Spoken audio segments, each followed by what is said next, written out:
to Syria now, where the country has been a scene of turmoil for over 10 months, and there were few signs of ending chaos. Even as a ceasefire agreement has been reached between Syrian forces and the Free Syria Army, international powers are debating their own moves. Jeremy Spauwin has more details.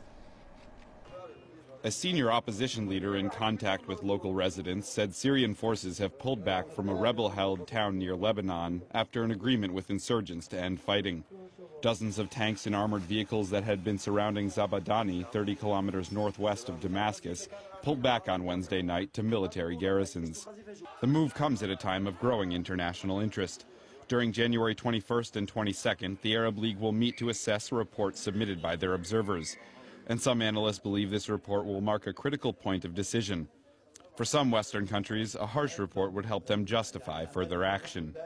Britain needs to lead the way in making sure we tighten the sanctions, the travel bans, the asset freezes on Syria. In terms of who is actually helping the Syrian government to oppress their people, there is now growing evidence that Iran is providing a huge amount of support, and there have been some interceptions of some shipments by Turkey, which are particularly interesting in this regard. But people should also know that Hezbollah is also an organisation that is standing up and supporting this wretched tyrant who's killing so many of his own people. This is not a sentiment held by Russian Foreign Minister Sergei Lavrov, who says Russia and China will stand firm against intervention.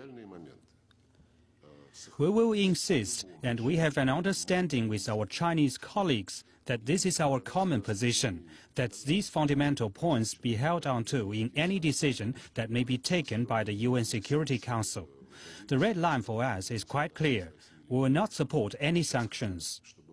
If somebody intends to use force by any means, and have already heard calls for the intervention of some Arab troops, we will hardly be able to prevent this, especially if somebody wants to do something like this so much. But let it happen on their own initiative. Let it be on their conscience. They will not receive any authority from the Security Council. Some analysts say the key imperative for Syria is to implement the Arab League initiative, which would have the country work through peaceful political dialogue to resolve its crisis. But in any case, the international community will continue to pay careful attention as the situation unfolds. Jeremy Spauwin, CCTV.